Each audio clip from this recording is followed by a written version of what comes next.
रहस्य और रोमांच की दुनिया की सैर करना भला किसे पसंद नहीं आता। तो चलिए, आज मैं आपको एक ऐसी ही दुनिया के सफ़र पर लेकर चलती हूँ जहाँ पर आप सुनेंगे रहस्य और रोमांच से भरे कुछ अनोखे किस्से, और किस्से भी ऐसे जो सिर्फ किस्से या कहानियाँ नहीं हैं बल्कि असली घटनाएं हैं जो इस दुनिया में हम सबकी आंखों के सामने कभी ना कभी घटी हैं। आज का ये हमारा सफ़र ऐसा सफ़र है जो आपको डराएगा, हैरान करेगा और एक रहस्यमयी दुनिया में लेकर जाएगा। हम बात कर रहे हैं दुनिया की सबसे प्रसिद्ध शापित वस्तुओं की, जिनके बारे में कहा जाता है कि उनके ऊपर कोई ऐसा शाप या अभिशाप था जो इनके मालिकों के लिए विनाशकारी साबित हुआ। ये एक ऐसी दुनिया है जहां रहस्यमयी वस्तुएं अपनी काली छायाएं फैलाए खड़ी हैं। विज्ञान के पास हर चीज की व्याख्या है, लेकिन कई चीजें आज भी ऐसी हैं जो विज्ञान या तर्क की शक्ति से भी परे हैं। बहुत सी चीजें ऐसी हुई हैं पूरी दुनिया के इतिहास में जिनके बारे में कहा जाता है कि उनमें या तो कोई अज्ञात शक्ति थी या उनके ऊपर किसी अभिशाप का साया था। जिनके पास भी वो चीजें रहीं, यानी जो उनके मालिक थे, उनकी पूरी जिंदगी इन चीजों के कारण बदल गई। ये चीजें उन्हें ऐसे दुर्भाग्यपूर्ण रास्तों पर ले गईं जिनसे बच पाना उनके लिए असंभव हो गया। ये उनके लिए दुर्भाग्य, ट्रेजेडी और कभी कभी तो मौत तक का कारण बन गईं। ऐसी ही कुछ चीज़ों के बारे में आइए जानते हैं। ऐसी चीज़ों की कड़ी में सबसे पहला नाम है टाइटैनिक। तो क्या टाइटैनिक के ऊपर किसी अभिशाप का साया था? आइए जानते हैं। सन 1978 में नॉर्थ अटलांटिक महासागर का सीना चीरते हुए एक जहाज़ आगे बढ़ रहा था। उसका नाम था क्वीन एलिजाबेथ II या QE2। उसके रेडियो ऑफिसर को अचानक एक संदेश मिला, CQD, हम तेजी से डूब रहे हैं, यात्रियों को लाइफ बोट में उतारा जा रहा है। ये संदेश गुजरे हुए एडवर्ड जमाने के मोर्स कोड में भेजा गया था और 1978 तक इसका इस्तेमाल पूरी तरह से बंद हो चुका था। रेडियो ऑफिसर ने अपने ट्रांसमीटर को रीट्यून किया और जिसने मोर्स फ्रीक्वेंसी पर यह संदेश भेजा था उससे उसकी पहचान पूछी। थोड़ी देर तक तो ट्रांसमीटर पर कोई आवाज़ नहीं आई, रेडियो स्टैटिक की बस साएं साएं सुनाई देती रही। उसके बाद सिर्फ एक शब्द का जवाब मिला और उस जवाब को देखकर रेडियो ऑफिसर की रूह तक कंपकपा गई। जवाब था टाइटैनिक। अब समुद्र में जब सफ़र किया जाता है तब उस टाइम अगर कोई संकट की घड़ी आती है तो मदद के लिए किसी भी जहाज़ का दूसरे जहाज़ को संदेश भेजना एक पहले से ही तय प्रक्रिया होती है। इस बार इस प्रक्रिया में एक फ़र्क था। जिस जहाज़ यानी टाइटैनिक के नाम से ये संदेश भेजा गया था वो तो सालों पहले 14 अप्रैल 1912 को ही समुद्र के गर्भ में समा चुका था। जब रेडियो ऑफिसर को कुछ समझ नहीं आया तो उसने इस संदेश के बारे में अपने कैप्टन को बताया। QE2 के अधिकारियों ने शुरू में तो ये सोचा कि शायद कोई शरारत कर रहा है, लेकिन थोड़ी सी जांच पड़ताल के बाद ये साफ हो गया कि QE2 जहाज़ उस समय ठीक उसी जगह से गुजर रहा था जहां पर सन 1912 में अपने ज़माने का वो शाहकार टाइटैनिक जहाज़ सैकड़ों यात्रियों के साथ डूब गया था। QE2 के कैप्टन ने अपने रेडियो ऑफिसर से संदेश भेजने वाले से दोबारा कांटेक्ट करने का आदेश दिया। बहुत कोशिशें करने के बाद भी कोई जवाब नहीं मिला। QE2 के डेक पर एक अजीब सा सन्नाटा छा गया और इसी के साथ ही समुद्री यात्रा की रहस्यमयी गुत्थियों में एक कड़ी और जुड़ गई। एबरडीन व्हाइट स्टार लाइन का टाइटैनिक 10 अप्रैल 1912 को साउथहैम्पटन, इंग्लैंड से अमेरिका के लिए रवाना हुआ था। अपने ज़माने का ये सबसे विशालकाय जहाज़ था। उसका वज़न था 46,000 टन। उसके डूबने की कहानी हम सबको मालूम ही है। उसे डूबे आज 90 साल से भी ज़्यादा गुजर चुके हैं। कहते हैं कि जब टाइटैनिक साउथहैम्पटन से रवाना हुआ था तो उस दिन मुर्गे ने दिन में बांग दी थी। नाविकों के लिहाज से ये बहुत बड़ा अपशकुन होता है। जब टाइटैनिक ऑयल ऑफ विट से गुजर रहा था तो इस कथित ऐतिहासिक यात्रा का हिस्सा बनने के लिए किनारे पर बहुत सी संख्या में लोग मौजूद थे। उनमें से एक थी मिसेज मार्शल। देखते देखते उन्हें पता नहीं क्या हुआ, अपने पति जैक मार्शल की बाह पकड़कर वो अचानक चिल्लाने लगीं, ये जहाज डूबेगा, इन लोगों को बचा लो। उस समय किसी ने भी मिसेज मार्शल की बात पर गौर नहीं किया, लेकिन 4 दिन बाद ये बात पूरी तरह से सच हो गई। और सिर्फ इतना ही नहीं, इस दुखद घटना के संकेत कई साल पहले 19वीं शताब्दी में भी दे दिए गए थे, एक नॉवल के जरिए। ये बात कुछ अजीब तो लगती है, लेकिन निराधार नहीं है।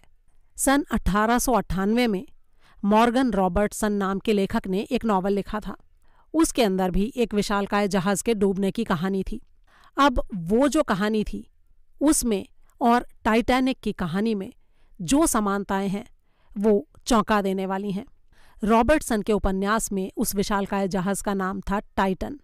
वो भी साउथहैम्पटन से अपनी पहली यात्रा पर रवाना होता है और उसके बाद एक आइसबर्ग से टकराकर सागर की गहराइयों में खो जाता है। हालांकि रॉबर्टसन के टाइम तक टाइटैनिक जैसे विशाल जहाज बनाने की टेक्निक अस्तित्व में आई ही नहीं थी, लेकिन उपन्यास में टाइटन नाम के उस जहाज का जो वर्णन किया गया है, वो पूरा वर्णन, उसका आकार और 3 प्रोपेलर काफ़ी हद तक असली टाइटैनिक से मिलते जुलते हैं। रॉबर्टसन का जो टाइटन था वो 70,000 टन पानी हटाता था और व्हाइट स्टार लाइन का टाइटैनिक 66,000 टन। दोनों ही जहाज प्रोपेलर से चलते थे और ये भाप के जहाज थे। इनकी यात्रियों की कैपेसिटी भी एक जैसी थी।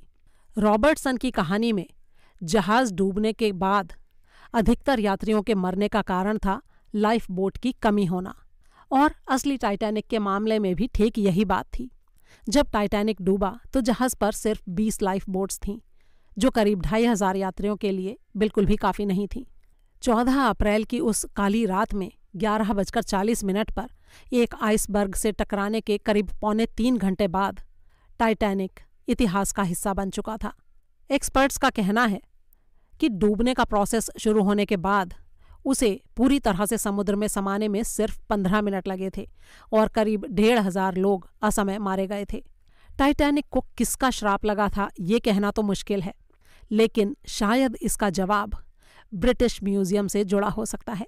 टाइटैनिक के साथ सफ़र पर जो लोग रवाना हुए थे उनके अंदर ब्रिटिश म्यूजियम से लाई गई मिस्र की राजकुमारी आमिन रा की एक ममी भी थी। इसे अमेरिका के एक म्यूजियम में रखने के लिए भेजा जा रहा था।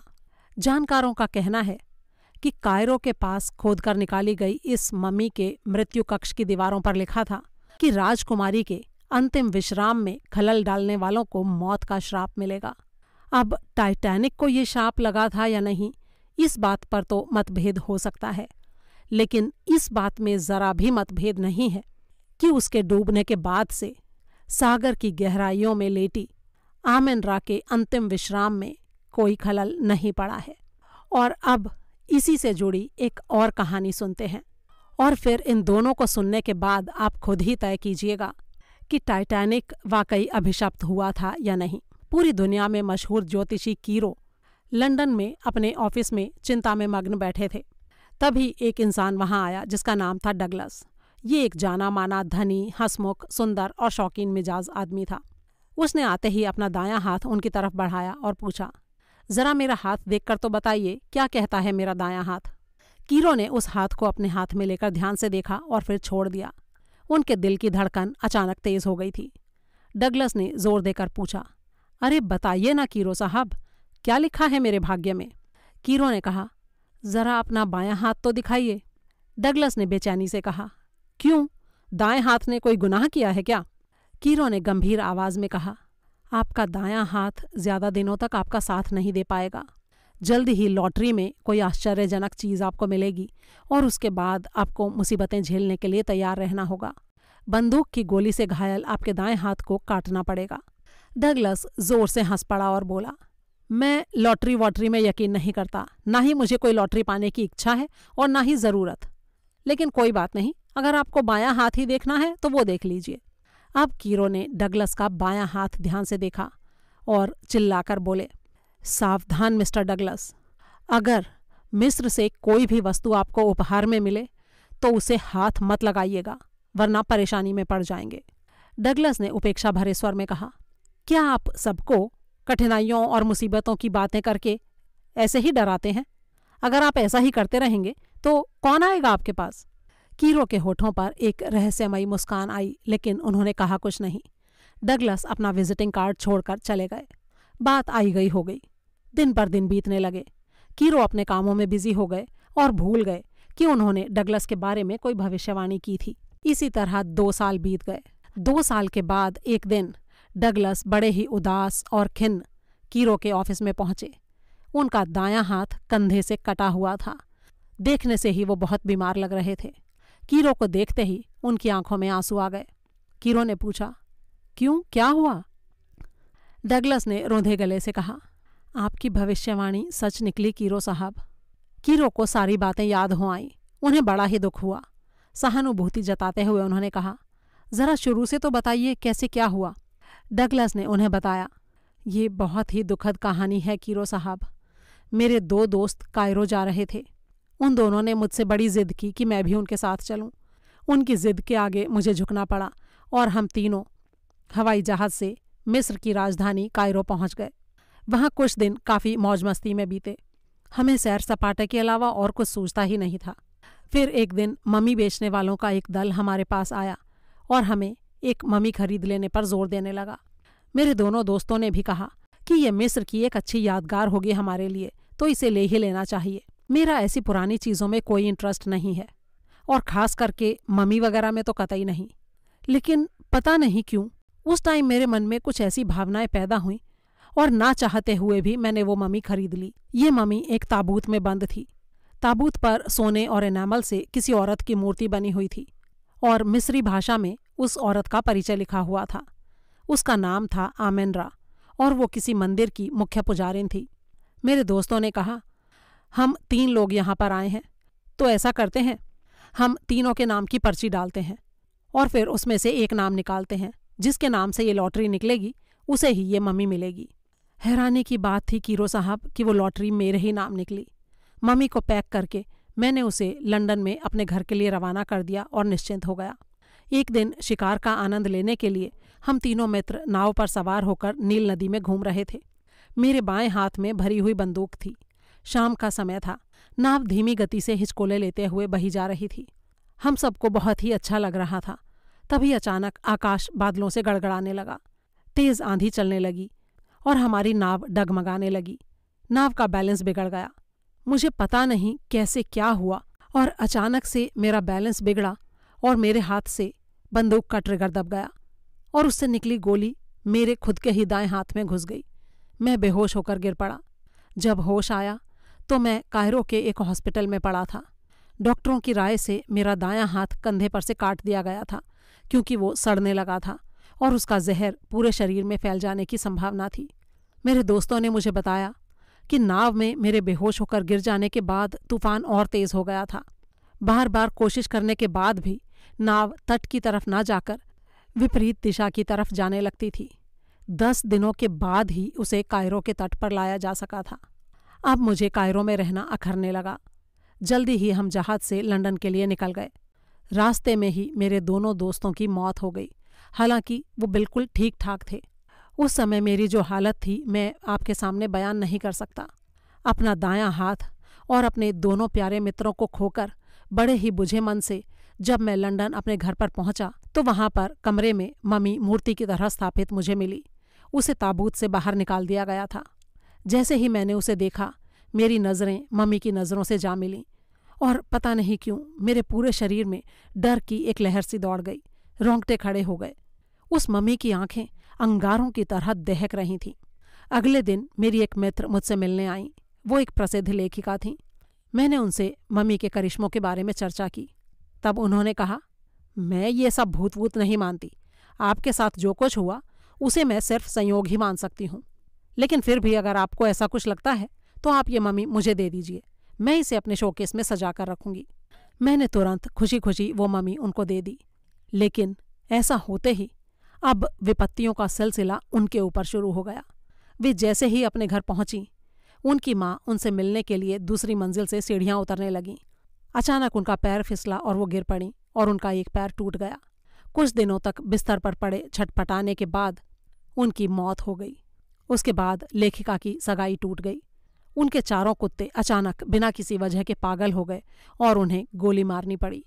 यहाँ तक कि लेखिका ने एक कठिन रोग की गिरफ्त में आकर बिस्तर पकड़ लिया। डॉक्टरों को यही समझ में नहीं आया कि उन्हें बीमारी क्या थी। अब लाचार और परेशान होकर लेखिका ने तंग आकर मम्मी को मुझे वापस कर दिया। लेकिन उसके बाद भी वो ठीक नहीं हो पाई। उन्हें आत्महत्या करके उस भयंकर रोग की पीड़ा से मुक्ति लेनी पड़ी। मेरे एक दूसरे मित्र थे जिनको मिस्र की आर्कियोलॉजी में दिलचस्पी थी और वो खुद एक अच्छे आर्कियोलॉजिस्ट थे। उन्होंने मम्मी के ताबूत पर लिखे शब्दों को पढ़ा और ब्रिटिश म्यूजियम के अधिकारियों से आग्रह किया कि मम्मी को म्यूजियम में रख दिया जाए। म्यूजियम वालों ने खुशी खुशी ये भेंट स्वीकार कर ली। म्यूजियम में जो चित्रकार थे उन्होंने उस मम्मी का स्केच बनाने की कोशिश की, लेकिन किसी को भी सफलता नहीं मिली।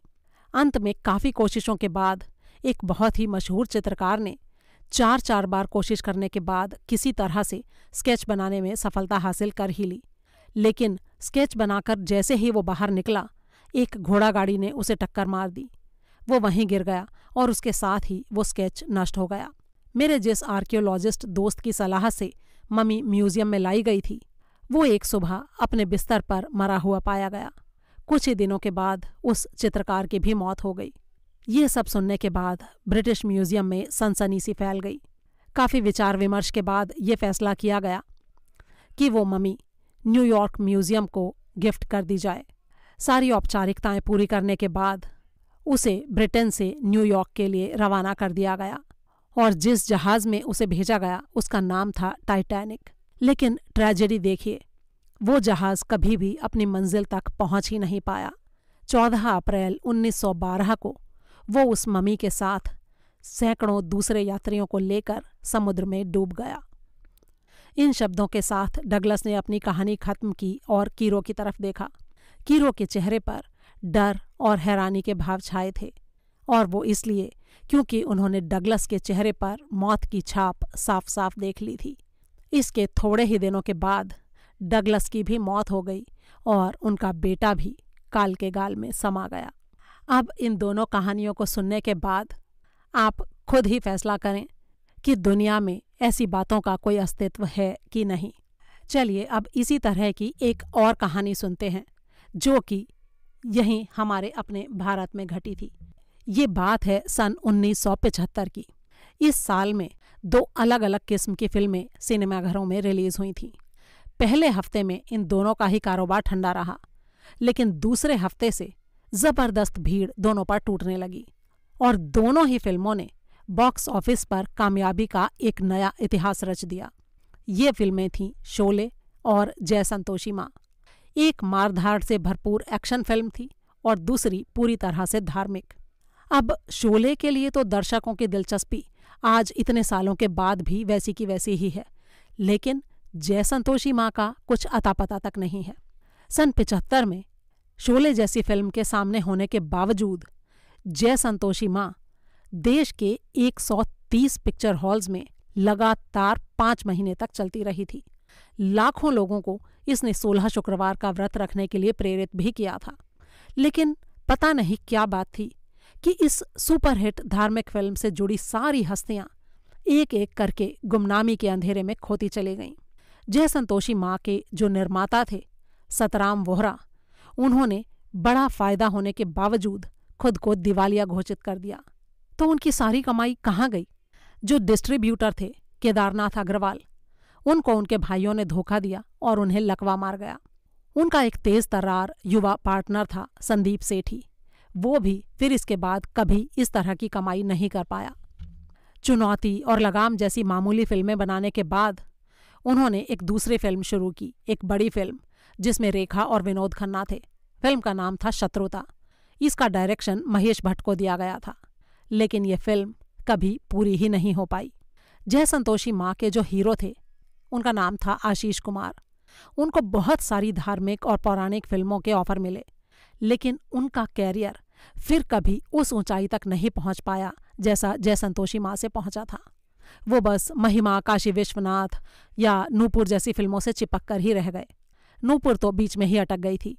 उसके स्क्रिप्ट राइटर थे लेखक पंडित प्रियदर्शन। जय संतोषी माँ की स्क्रिप्ट भी इन्होंने ही लिखी थी। नूपुर का काम पूरा होने से पहले ही वो अचानक गुजर गए। फिल्म के जो म्यूजिक डायरेक्टर थे सी अर्जुन, उनकी भी अचानक मौत हो गई। खुद संतोषी माँ का किरदार जिस अभिनेत्री ने निभाया था वो थी अनीता गुहा। सबको पूरी उम्मीद थी कि इस फिल्म के बाद उनके पास फिल्मों की लाइन ही लग जाएगी, लेकिन ऐसा कुछ भी नहीं हुआ।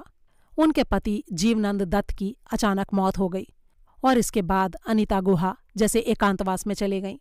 फिल्म में दुखी और सताई गई सत्यवती का रोल जिसने निभाया था, यानी कानन कौशल, उसको भी लोगों ने बहुत जल्दी भुला दिया। कुछ साल पहले एक इंटरव्यू में संदीप सेठी ने कहा था, इस बात में कोई शक नहीं कि जय संतोषी माँ ने उस जमाने में भी करोड़ों का कारोबार किया था, लेकिन हम में से कोई भी उस कामयाबी का मजा ले ही नहीं पाया। वो पैसा जितनी तेजी से आया उतनी ही तेजी से गुम हो गया। शायद हमारे दिल साफ नहीं थे या शायद हमारे इरादे ही नेक नहीं थे। उनके कहे इन शब्दों से फिल्म के हीरो आशीष कुमार के जख्म भी शायद हरे हो गए।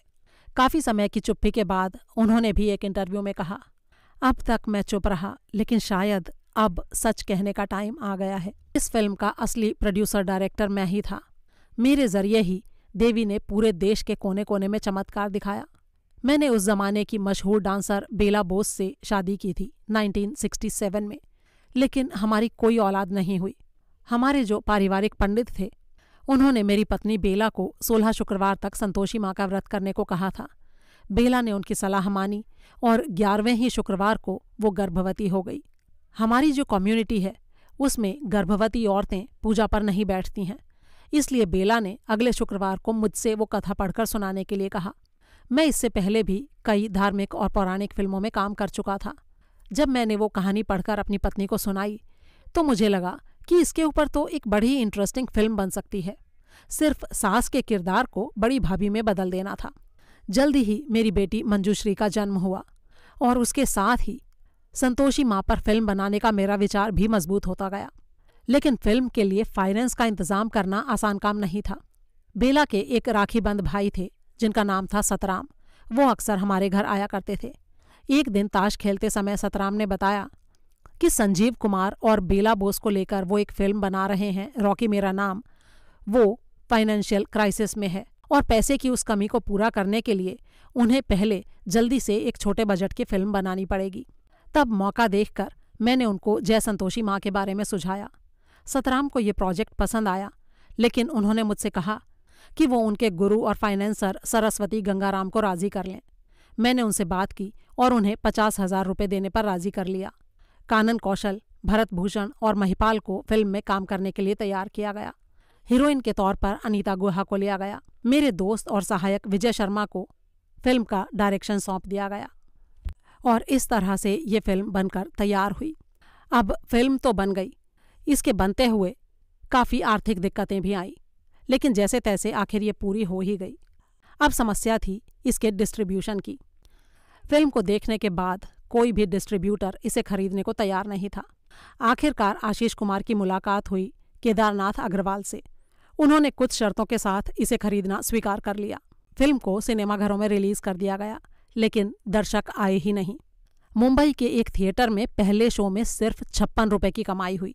अगले शो में 64 रुपये आए और तीसरे शो में 98 रुपये आए। आखिरी शो में यह रकम 100 रुपये से कुछ ज्यादा हो गई। पूरी फिल्म इंडस्ट्री में ये चर्चा फैलने लगी कि जय संतोषी माँ बॉक्स ऑफिस पर ढेर हो गई है। लेकिन फिर पता नहीं क्या हुआ, अचानक जैसे चमत्कार हो गया। एक हफ्ते बाद सिनेमाघरों पर इसके दर्शकों की भीड़ टूटने लगी।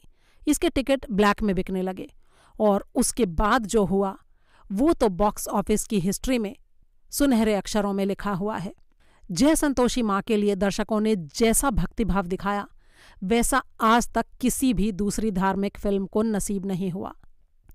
औरतें जब सिनेमाघरों में प्रवेश करती थीं तो सिर को ऐसे झुकाती थीं मानो किसी मंदिर में जा रही हों।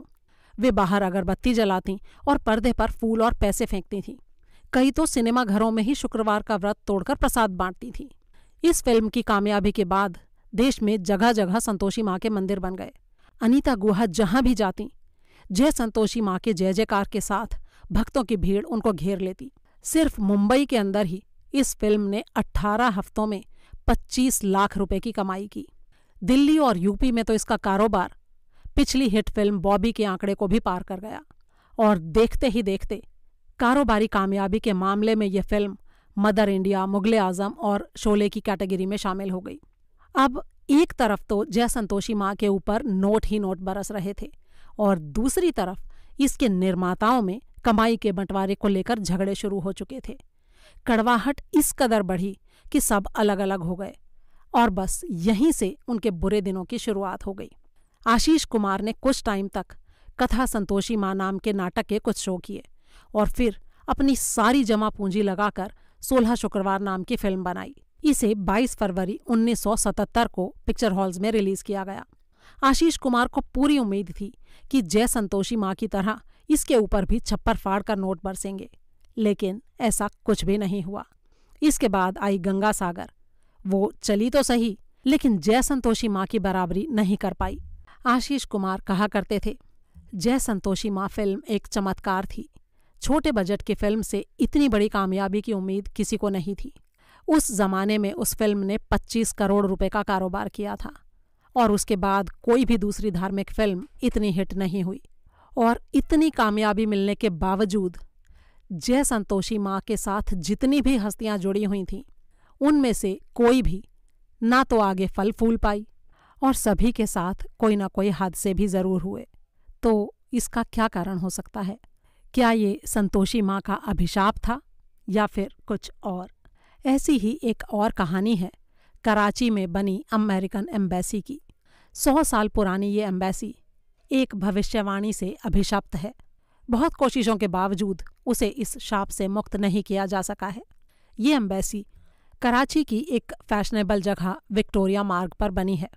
सन 1625 तक ये प्लॉट खाली पड़ा हुआ था। इससे पहले इसे सोहराब जी रुस्तम जी पोटवाला ने खरीदा था। उन्होंने इसके ऊपर एक आलीशान बंगला बनाने का फैसला किया।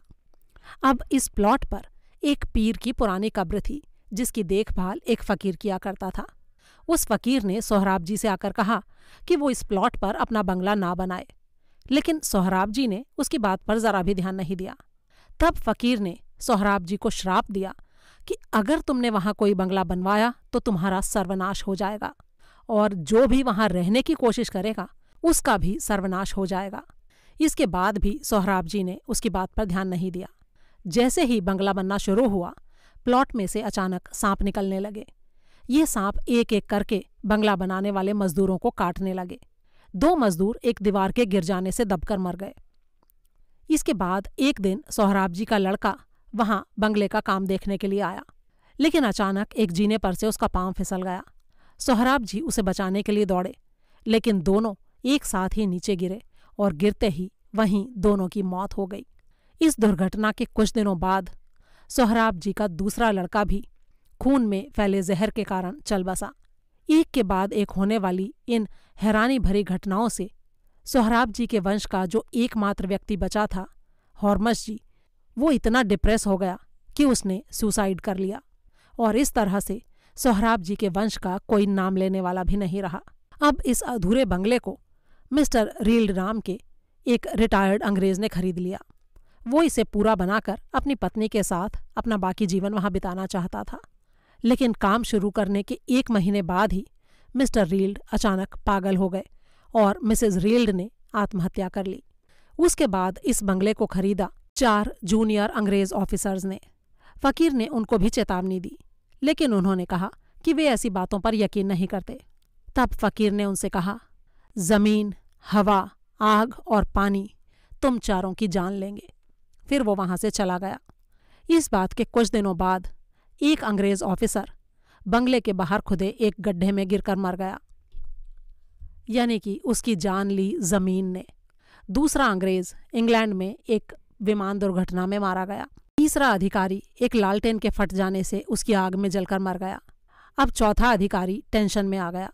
फकीर की भविष्यवाणी के अनुसार उसकी मौत होनी थी पानी से, तो उसने अपनी जान बचाने की खातिर ये फैसला किया कि वो पानी से एकदम दूर रहेगा।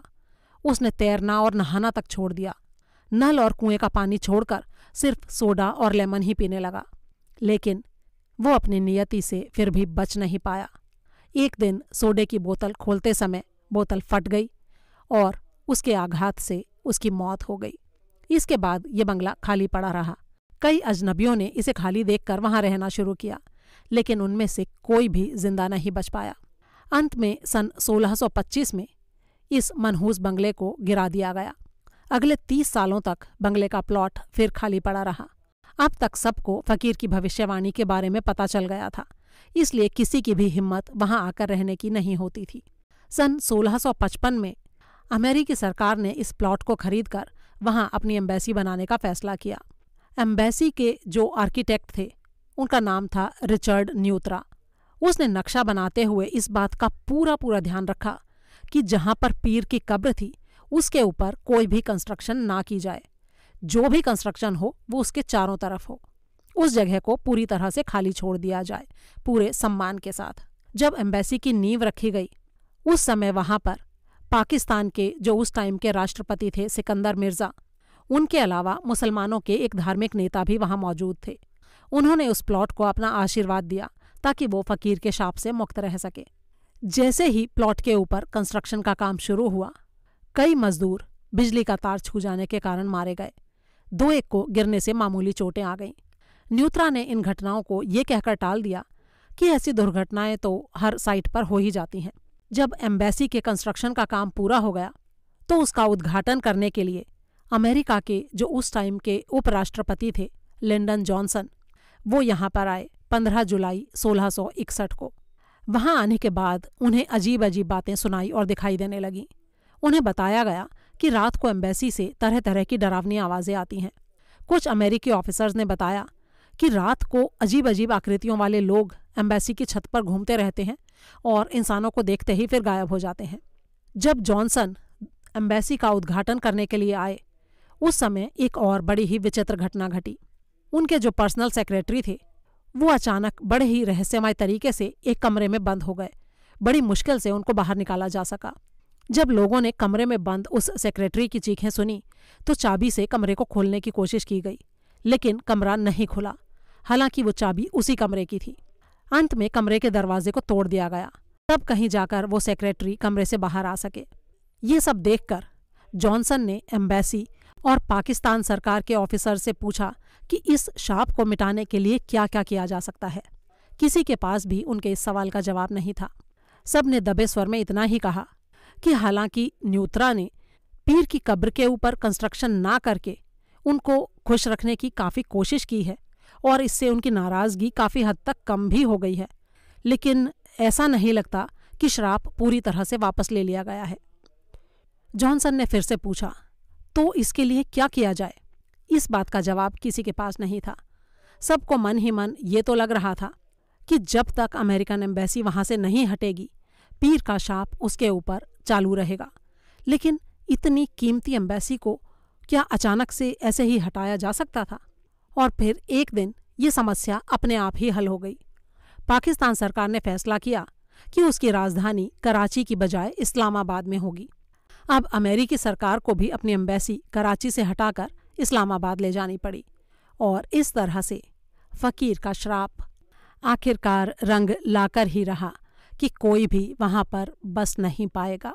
ऐसी ही एक और अभिशापित जगह है देश की राजधानी दिल्ली में, और इस जगह का नाम है तुगलकाबाद किला। कुतुब मीनार के गेट से थोड़ा आगे कुछ सरकारी ऑफिस हैं और उसके बाद एक बहुत ही विशाल किले की दीवारें और दरवाजे नजर आने लगते हैं। ये किला कई वर्ग किलोमीटर में फैला हुआ है। इसे देखकर लगता है कि जिस किसी ने भी इसे बनवाया होगा बड़े ही शौक से बनवाया होगा। लेकिन अफसोस कि आज ये किला खंडहर में बदल चुका है, एक वीरान खंडहर में जिसकी उदास दरो दीवारें उसके उजाड़ होने की कहानी सुनाती दिखाई देती हैं। इसे बनवाया था गयासुद्दीन तुगलक ने। इतिहास बताता है कि गयासुद्दीन तुगलक ने सम्राट मुबारक शाह खिलजी को दिल्ली से सटे इस इलाके में एक बहुत ही भव्य किला बनवाने का परामर्श दिया था। असल में गयासुद्दीन ने शिकार खेलते टाइम इस जगह को देखा था और वो यहाँ की शांति और खूबसूरती से बड़ा ही प्रभावित हुआ था। इसीलिए उसने सम्राट को वहाँ किला बनाने का सुझाव दिया था। गयासुद्दीन की बात सुनकर मुबारक शाह खिलजी ने व्यंग्य से कहा कि जिस दिन वो खुद सुल्तान बने तो वहाँ किला बनवा ले। सम्राट के इस जवाब पर गयासुद्दीन अपना सा मुँह लेकर रह गया। अब किस्मत का पहिया कुछ ऐसा घूमा कि कुछ सालों बाद गयासुद्दीन वाकई दिल्ली का सुल्तान बन गया। सुल्तान बनते ही उसने अपनी उस पुरानी इच्छा को पूरा करने के लिए किले का निर्माण शुरू करवा दिया।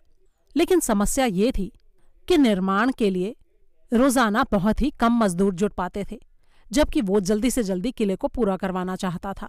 जब उसने अपने सिपह सालारों से मजदूरों के कम होने का कारण पूछा तो उन्होंने डरते हुए बताया, हुजूर, पास ही में एक फकीर एक बावड़ी बनवा रहे हैं, सारे मजदूर वहीं पर काम करने चले जाते हैं।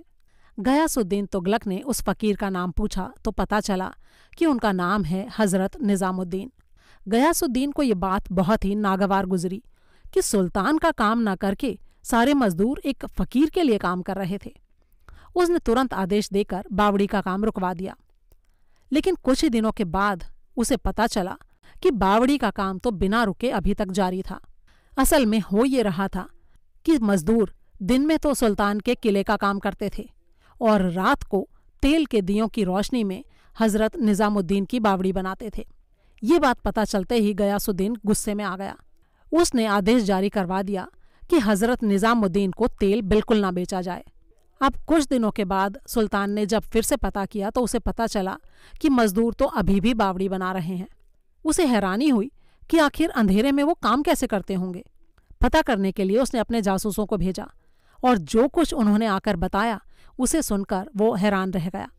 हजरत निजामुद्दीन के करिश्मे से बावड़ी के पानी को जब दियों में डाला जाता था तो वो तेल का काम करने लगता था और उसकी रोशनी में मजदूर बावड़ी बनाते रहते थे। अब सुल्तान ने बावड़ी से पानी निकालने पर भी रोक लगानी चाहिए।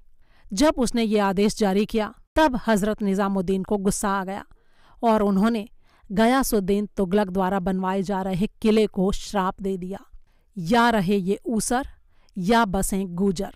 फकीर के इस शाप की खबर सुल्तान को मिली। अब संयोग ऐसा हुआ कि इससे पहले कि वो हजरत निजामुद्दीन के खिलाफ कुछ कर पाता, उसे तुरंत ही युद्ध के लिए बंगाल की तरफ रवाना होना पड़ा। उसने कहा कि मैं वहां से वापस लौटकर फकीर को सबक सिखाऊंगा। जब ये खबर हजरत निजामुद्दीन को मिली तो वो हंस पड़े और उन्होंने कहा, दिल्ली सुल्तान से दूर रहेगी। और वाकई ऐसा ही हुआ। सुल्तान को बंगाल में अच्छी खासी फतेह हासिल हुई। जब वो वापस आने लगा तो अपने पिता के स्वागत के लिए उसके बेटे मोहम्मद तुगलक ने दिल्ली के बाहर एक कस्बे अफगानपुर में लकड़ी का एक विशाल द्वार बनवाया। सुल्तान के बहुत ही भव्य स्वागत की तैयारियां की गई थीं। उसके वहां पहुंचते ही ढोल ताशे बजने लगे और लोग जयनाद करने लगे। सुल्तान का हाथी जैसे ही उस विशाल द्वार के नीचे आया, अचानक उसका पैर दरवाजे से टकरा गया और वो पूरा का पूरा दरवाज़ा सुल्तान पर गिर पड़ा। गयासुद्दीन तुगलक और उसकी गोद में बैठे उसके नवजात पुत्र की वहीं पर मौत हो गई। उसके बाद उसका बेटा मोहम्मद तुगलक गद्दी पर बैठा। उसने आदिलाबाद में अपना किला बनवाया और तुगलकाबाद के उस शापित किले को पूरी तरह से त्याग दिया, क्योंकि वो अपने पिता का अंजाम देख चुका था।